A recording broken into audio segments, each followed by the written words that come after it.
We could walk down this street yesterday. Now, you can't get down it unless you're in a boat. And people have woken up this morning and they live on the second or the third floor and they're finding the waters have risen up that high. That's our special correspondent Alex Crawford. She's in the city of Kherson, which is in eastern Ukraine. It's now underwater. And that's because on Tuesday morning, the Nova Kakhovka dam burst. It released a torrent of water that flooded 42,000 homes. There's a rescue operation going on, a lot more boats here today compared to yesterday. They're going in and picking out mainly elderly or vulnerable people. We've seen a couple of people in wheelchairs who've been brought out because the waters have risen quite dramatically overnight. But how did it happen? Well, as people continue to flee the rising water, both sides in this war are blaming the other for the destruction. Russia says stray Ukrainian missiles damaged the dam. But Ukraine is accusing Russian forces of intentionally destroying it to make their much-anticipated spring offensive more difficult. Even if there is any dispute about who did this, it is a huge potential war crime basically playing out in real time in front of us. These people have lived under bombing, shelling, artillery, and they still are. It's a constant drum roll in the background throughout the day, and now they've got flooding.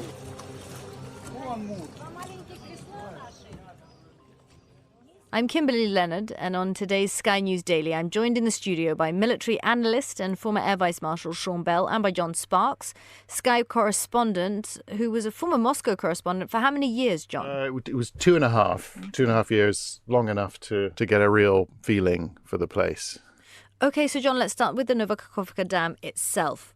Just how significant was it? OK, the Kakhovka hydroelectric dam was built in the 1950s, completed in 1956. It is a massive Soviet construction made of concrete and reinforced steel. It holds back a colossal reservoir of water based on Ukraine's largest river, the Great Dnipro River. And that reservoir is really important for a couple of reasons. It feeds 31 canals on the Russian side of the Russian-occupied territory. It also sends water to Crimea, which is perpetually parched. And that reservoir is also used by the Zaporizhzhia nuclear power station. Water from that reservoir is used to cool the reactors. So was a really important installation. And obviously the course of the river was greatly affected by its construction. And you've got towns, cities and villages that were built downstream where the river used to flow. And now that the dam has been breached, we're seeing the really awful consequences of that being played out over the course of a couple of days. Let's talk about the damage. It is just seeing those images on TV. It's almost unimaginable to think about what those people are enduring in that area around that dam. Yeah, it's a real humanitarian disaster with far-reaching consequences for the people, for the ecosystem that it hosts. You've got a situation where high water is going to wash away crops that have been planted. This is a really productive agricultural area. Something like 2 to 4% of all of Ukraine's agricultural outputs come from this area: fruit and veg, grain, oilseed. And then you've got the very immediate concerns of people who've been flooded out of their homes. We're talking tens of thousands of homes, 80 settlements, tens of thousands of people who have had to evacuate.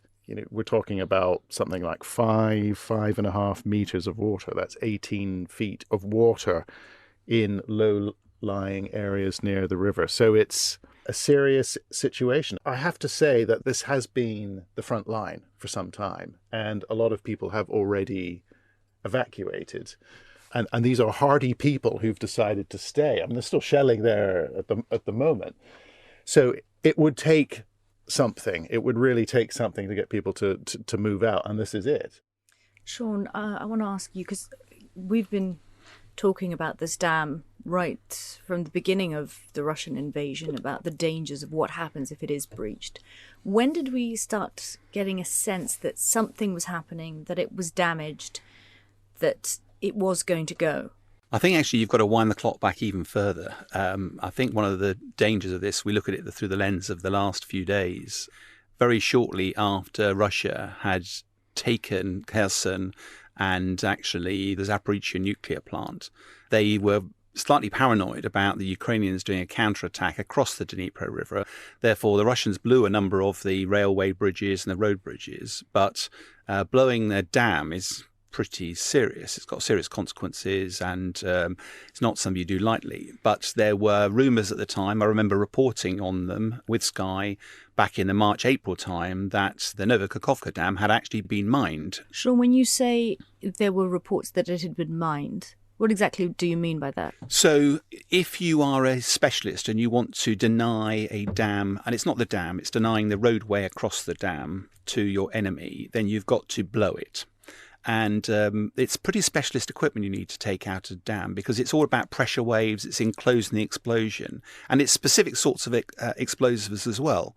So they will have had a specialist team in to go inside the dam to actually put explosives along various relatively enclosed sections of the dam so that it was ready to go should they want to blow it at any stage. And I think part of then, when we wind the clock forward, there's been all sorts of rumblings over the last few days of mini explosions, some seismic activity, which the Americans have commented on as well. And I think it's also worth putting into context about the dam. The danger is we've watched a lot of films, haven't we? We imagine there's a little bang and off goes the dam. That's not how these things are blown. If you wind the clock back to the Second World War, the Dam Busters raid, it took several specialist bombs to take out a dam.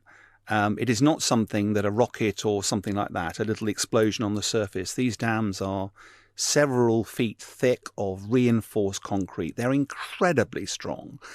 And it's almost impossible for something on the outside of them to take them out. So when you look back at it, these explosions that we were starting to hear almost certainly pointed to a slightly more sinister outcome to the fate of the dam. And there's a military logic, isn't there, Sean, that this would happen now at what may be the beginning of the Ukrainian counteroffensive? Absolutely right, John. I mean, take away, and we can discuss, if you like, the sort of legalities of it. From a military perspective, it makes a lot of sense. Most of us would have expected the dam to have been blown, mainly because two reasons, one of which it causes Ukraine all sorts of troubles dealing with the aftermath downstream at a time when clearly they will be wanting to focus on any offensive. And that will cause a whole load of hurt. But also for the Russians, it protects one of their flanks. The Dnipro, there's a good 100 kilometers where anywhere along that, the Ukrainians could have mounted some sort of amphibious assault, whereas actually they can't do that now. So now it massively reduces the length of the front line that the Russians have to protect. So it makes sound sense from a military perspective. John, with your knowledge of Moscow, the Kremlin, Sean, with your military background, who would have given the go-ahead? Let's say the Russians did this. It was a military strategy. They did this ahead of the counteroffensive or as it started.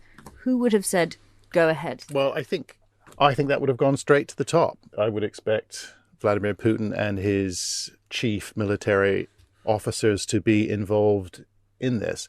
It's always very difficult to know. I mean, there have been reports on social media, and I think you have to treat them with a major grain of salt, but reports on social media about how those mines went off accidentally, or they didn't go off at exactly the time that was planned for them. And I don't think you can completely discount that stuff. And we're never going to know the answers to these questions until a proper forensic investigation is done. But it wouldn't surprise me if a plan was made that went to the very top in Russia, and then that plan perhaps didn't come off exactly as envisaged. I think, putting it into context, the way the West fights battles is you have political masters providing intent, and then the military hatch plans and strategies and go out and do the job itself.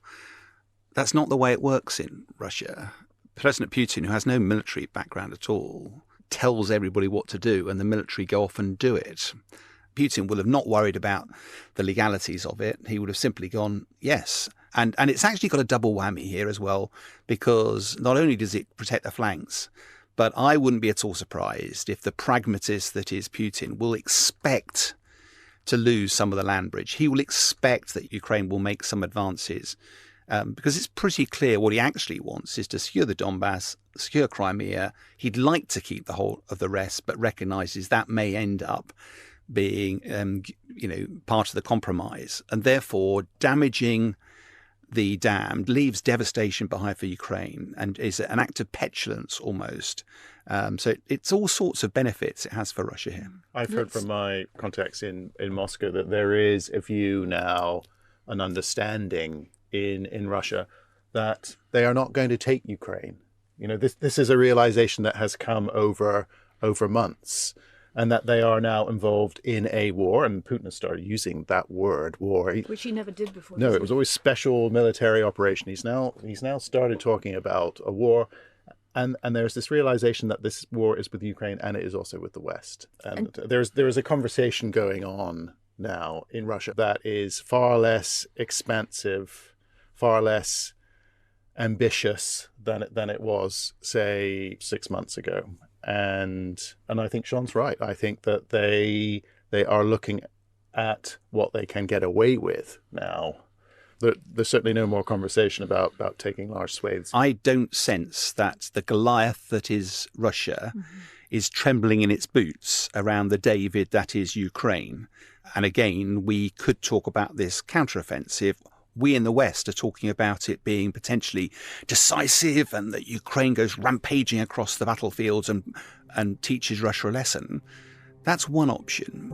The other option, I'm afraid, is that the minnow that is Ukraine suffers 3 times the casualties on offence than it does on defence, that it's got a whole load of new recruits it's had to recruit that haven't been battle-hardened, that actually could end up having a massively bloody nose, and Russia counter-attacking and sweeping away. So there's a lot at stake in this counteroffensive. I don't think Russia's panicking at the moment.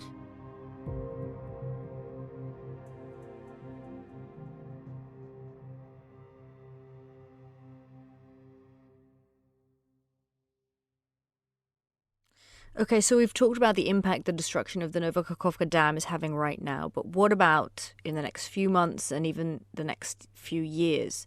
Ukrainian officials are warning that the land currently underwater could take up to a decade to recover, and thousands of people could remain homeless for years. That's on top of the continuing war. So clearly this has had a huge impact on civilians in Ukraine. But can this be described as a war crime? The Geneva Convention is clear on this. Installations containing dangerous forces shouldn't be attacked, even if they're considered to be legitimate military targets, which strongly suggests that this will be declared illegal. And I think that makes that forensic investigation about what happened really, really important. But prima facie, yes, it's a war crime. It's also worth remembering, and again, I don't want to sound heartless about this, but when you're fighting a war, it's after the war you have the luxury of deciding who did bad things and who did good things, and history is written by the victors. In other words, if Russia was to prevail and was to sweep and take most of Ukraine, we wouldn't ever be able to do proper forensic look. And Russia would write the history books, and that would be how it was recorded. And bluntly, wars are not a game, they're about winning, because there are no prizes for second place, and therefore stuttering about the rule books about the long-term implications of this, I doubt that President Putin and his cronies will have even thought twice about the legal implications. If it helps them win the war, then they'll worry about the rest of it at the end of the war. Okay, just to get a final thought from you both, how significant a moment is this in the war, John? It's a very significant moment because I think it says something about the unpredictability of this conflict. I think that the dam has been blown deliberately by people who didn't really know what the consequences of it would be. They had their reasons, I'm sure, but they didn't really know how it was going to play out. There is a disregard for the lives of civilians. Their interests did not matter at all. I think that tells us something about the brutal nature of this conflict. And I think it will stay with us, like Bucha, like the attack on Kramatorsk, on the train station. This is something that is going to stay with us for a long time. I'm with John, but I have to say I look at this through a harshly military lens. I don't underestimate the impact. We will remember this for a long time. But from a warfighting perspective, and bluntly, in a few weeks' time, the waters will recede. There may have been environmental disasters, etc. I'm far more focused on things like Bakhmut. If you look at the devastation of the city of Bakhmut, where there's nothing left, communities completely gone, the lives just, tens of thousands of young men and women, fathers, sons, husbands who have gone to their deaths just because of one man's ego to invade another country. That devastation, that's what I think I will remember. And things like the dam breaking are just a means to an end. I know they hit the headlines, but actually, in terms of a military strategy to achieve your ends, if it helps secure a flank without killing too many people, then I think that it'll simply be remembered in context of actually the things we will remember, and I certainly will remember, are Bakhmut, Mariupol, some of the huge fights and the fights to come. President Zelensky, as he ponders at night, is sending tens of thousands of new recruits into battle. He will know that tens of thousands will never come home. And that is a huge legacy to leave. And I think that, for me, is what we'll be talking about for generations to come.